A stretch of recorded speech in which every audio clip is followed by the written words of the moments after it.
you seen the film? No. There's an embargo. You saw the film. You saw the film. Don't feel bad. You I haven't saw seen the the film yet either. I'm waiting for the premiere. So there's several who saw the film. Now, is this for me or Jesse or Edie? Give your Oh, of course. You go, Jesse. I think I understand. Okay. That was a multi-parted question, wasn't it? Yeah. It was, they haven't seen it, there's a surprise in the last half hour, they think. We're going to address that, possibly. And the other thing is technology has advanced, and what about that? What's that have to do with the picture, though? We don't know. Oh, there's the question. You go, Jesse.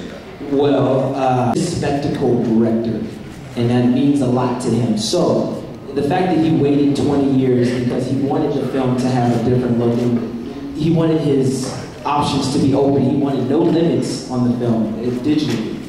The fact, he was thinking, how can I top the first film in the last 20 years? There's less need for practical work, and now everything we did was over blue screen for the most part. We had body scanners to where we could place our characters in parts of the film that we never physically went to. So you may see my character walking or doing some action somewhere that I never actually had to do because they were able to scan a 360 of my body to have me do whatever is physically impossible. I don't know what's interesting to them. You've seen the trailer. You've all seen the trailer. So you get a sense it's true what you said, that some movie makers are kind of trying to top each other. And Roland Emmerich, the wonderful director, was not so interested in making a sequel at all. One of the things he says, we've heard him say, that caused him to be enthusiastic and passionate about it at this time was that the technology had advanced, so he could, he's got things that, he likes to say, yes, he's got things in his mind. He's a kind of, he enjoys his own visions, of these spectacles that he wants to paint and create. But always before, and certainly 20 years ago, he said, a scissor in his brain, where he went, well, I can't do that, I don't know how we could do that, etc. And then he says he was working on 2012, a kind of interesting story that I only heard the last couple of days as we were doing these things.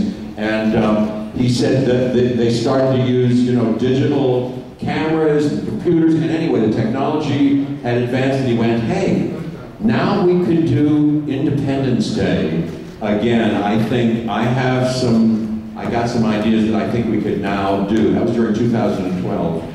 And then he cracked a script. He came up with a script, he and Dean Devlin, that they were excited about. But that's the technology story. And you'll see when you see years in between the two projects almost allows us to create something new. I mean, there's an incredibly solid foundation, and we have a fan base that has followed the film for the last 20 years. They've been demanding it for at least 15. But now, where there's a new generation who may not know the first film that we get to deliver this product to. And then coming into the film, we have, our veterans, Jeff Goldblum, Fox, and Judd Hirsch, and so on and so forth. And they were so welcoming to us. And, they brought us in and they helped us feel like a part of their family that already pre-existed, and just helped us deliver our parts, so that we can make something hopefully as great as the first film. I would say, why wouldn't we be welcoming? We need all the help we can get, and the new ones, Jesse, Usher, spectacular. Thank you. Spectacular. Boy, oh boy, that's somebody to get on your team. That's like these football teams, who recruit Le'Veon Bell. You're like a #1 draft pick who, saves the franchise.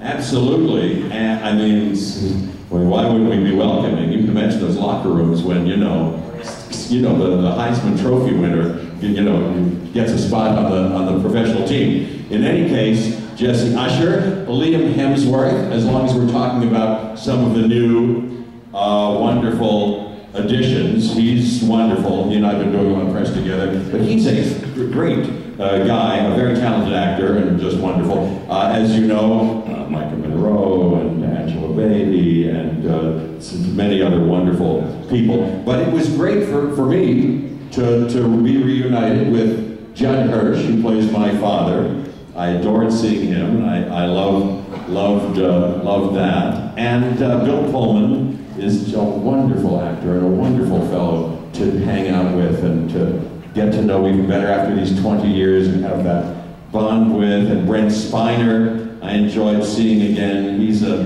million laughs, and I can't get enough of him.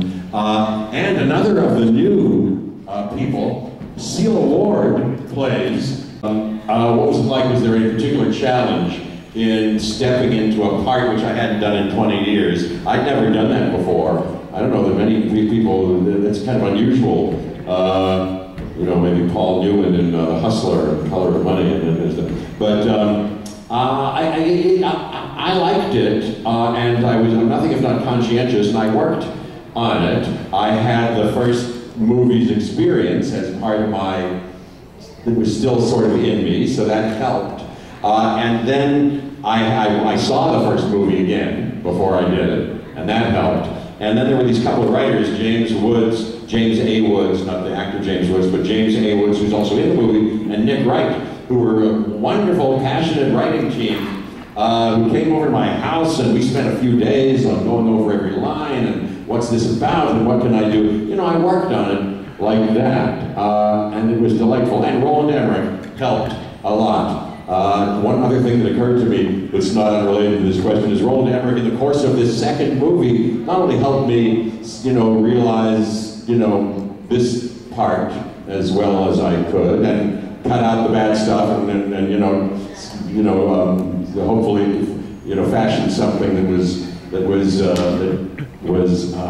good for me. But he was very educational. I'm always after kind of learning too. But he taught me a great thing on this movie. I've been for the last couple of decades or so a little bit too, I realized on this movie, obsessed. I'm not going to bore you with inside baseball craft kind of things, because I'm a bit of a craft geek about acting. But I was a little too obsessed with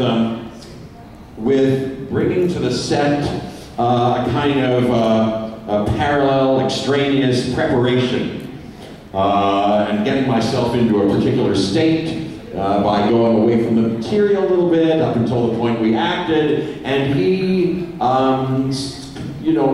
kind of steered me away from that.